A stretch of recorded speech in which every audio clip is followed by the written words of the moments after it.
تو یہ باتیں یاد رکھیے. ان اللہ علی کل شیء قدیر, اللہ ہر چیز پر قادر ہے. جی ہر چیز پر قادر ہے. اللہ نے فرمایا, کیا بات کہی گئی ہے, سبحان اللہ. فاذکرونی اذکرکم واشکروا لی ولا تکفرون. اس آیت پر ہم ٹھہرتے ہیں. تم مجھے یاد کرو, میں تمہیں یاد کروں گا.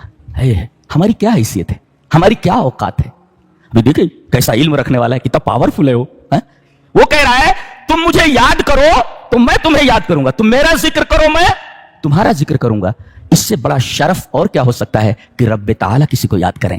ہم یاد کریں تو ایک بات ہے, لیکن کمال یہ ہے, شرف یہ ہے کہ رب تعالیٰ آپ کو یاد کریں. اللہ فرما رہا ہے کہ تم مجھے یاد کرو میں تمہیں یاد کروں گا. اس سے بڑا شرف کیا ہو سکتا ہے کہ اللہ تمہیں یاد کرے. اور اللہ تمہیں کب یاد کرے گا, جب تم اس کو یاد کرو گے. فاذکرونی اذکرکم واشکروا لی ولا تکفرون.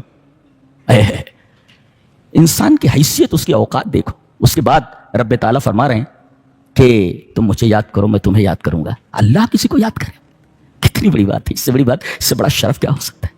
اور ذکر ہی اس کا ذریعہ ہے کہ اللہ تمہیں یاد کرے.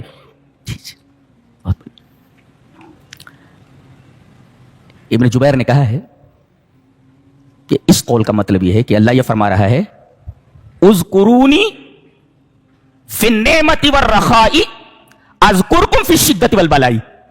کیا بات کہی ہے سعید ابن جبیر نے. وہ کہتے ہیں کہ اس آیت کا مطلب یہ ہے کہ تم مجھے خوشحالی میں اور نعمتوں میں یاد کرو. جب ہم نے تم نے نعمت دے رکھی ہے, خوشحالی دے رکھی ہے, خوشحالی میں ہمیں یاد کرو. نعمتیں تمہارے پاس ہیں تو تم مجھے یاد کرو. تو نعمت اور خوشحالی میں مجھے یاد کرو گے تو میں تمہیں مصیبت اور پریشانی میں یاد کروں گا. اللہ, اور اس کی دلیل کیا ہے. اللہ نے فرمایا کہ فلولا انه كان من المسبحين للبث في بطنه الى يوم يبعثون. اگر یونس جو مچھلی کے پیٹ میں چلے گئے تھے, اگر یہ تسبیح نہ بیان کرتے تو ہم ان کو قیامت تک مچھلی کے پیٹ میں رکھتے. مچھلی بھی زندہ رہتی اور یہ آدمی بھی زندہ رہتا. پاور دیکھو اللہ, مچھلی بھی زندہ رہتی اور یہ آدمی بھی زندہ رہتا. قیامت تک ہم اس کو مچھلی کے پیٹ میں رکھتے تھے.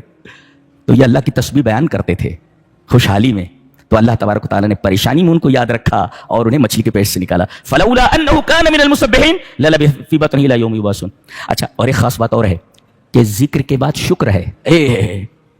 ذکر کے بعد شکر ہے, اور شکر کا مطلب سمجھتے ہیں, لئن شکرتم لازیدنکم. اگر تم اللہ کا شکر ادا کرو گے تو تمہاری نعمتوں میں اضافہ ہوگا. تو نعمتوں میں اضافہ چاہتے ہو تو اللہ کا شکر ادا کرو. اور اللہ کا شکر ادا کرنے کا وسیلہ کیا ہے؟ شکر کب ملے گا؟ شکر کے گھر میں ہم کیسے داخل ہوں؟ کہا کہ الذکر بوابۃ الشکر. مفسر نے لکھا کہ الذکر بوابۃ الشکر, کہ ذکر یہ شکر کا گیٹ ہے. ہاں, یہ ذکر ہے اور یہ شکر ہے. اب یہ ذکر ہے, یہ گیٹ لگا ہوا ہے. اب یہ شکر کے گھر میں داخل ہونا چاہ رہا ہے تو یہ ذکر کے گیٹ سے داخل ہو. یہ ذکر ہے, یہ ذکر کے گیٹ سے داخل ہو. اگر ذکر کر رہا ہے تو اسی گیٹ سے داخل ہو کر کے شکر کے گھر میں آئے گا.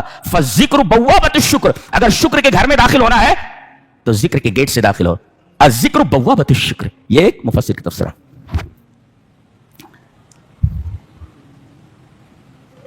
اور اس کے بعد شکر کو صبر کے ساتھ ملا دیا. ذکر کرو تو شکر تمہیں حاصل ہوگا. اچھا, اور اگر تم شکر کرتے ہو, شکر تو شکر کے ساتھ صبر لگا دیا گیا. اور نبی کریم صلی اللہ علیہ وسلم نے فرمایا کہ مومن ہر حال میں خیر حاصل کرتا رہتا ہے. اگر مصیبت آئے تو صبر کرتا ہے, اور نعمت ملے تو شکر کرتا ہے. یہی دو حالتیں ہو سکتی ہیں. تو شکر کے بعد صبر کو لایا گیا. فاذکرونی اذکرکم واشکروا لی ولا تکفرون یا ایھا الذین آمنوا استعینوا بالصبر. صبر لگا, یعنی ذکر کے ساتھ شکر اور شکر کے ساتھ صبر. ترتیب دیکھ رہے ہیں, ترتیب کتنی خوبصورت ترتیب ہے. مصیبت آئے تو مومن صبر کرتا ہے, اور اگر خوشحالی آئے تو شکر کرتا ہے. مومن ہر حال میں خیر ہی حاصل کرتا رہتا ہے. اچھا, صبر اور صلاۃ میں کیا ربط ہے؟ یہ دیکھیں ربط دیکھیں بھائی, صبر ہے اور نماز ہے. کہتے ہیں کہ ربط یہ ہے کہ بالصبر قوت القلب وبالصلاۃ قوت البدن وبہما یستدفع کل شر ویستجلب کل خیر. کیا مفسر نے بھی کیا تفسیر کیا ہے؟ کیا بولتا ہے کہ صبر سے دل کو قوت ملتی ہے, اور نماز سے بدن کو قوت ملتی ہے. اور جس کا دل اور بدن دونوں قوی ہو جائیں تو ہر شر کو دور کیا جا سکتا ہے اور ہر خیر کو حاصل کیا جا سکتا ہے. کیا تبصرہ ہے دیکھیں. بالصبر قوت القلب وبالصلاۃ قوت البدن وبہما یستدفع کل شر ویستجلب کل خیر. اللہ یہ اس وجہ سے صبر کو اور صلاۃ کو ایک ساتھ لایا گیا. اس کے بعد یہ فرمایا گیا جو اللہ کی راہ میں قتل کر دیے گئے انہیں مردہ مت کہو. مردہ مت کہو. اچھا پھر کیا کہا جائے ان کو؟ پھر کیا کہا جائے؟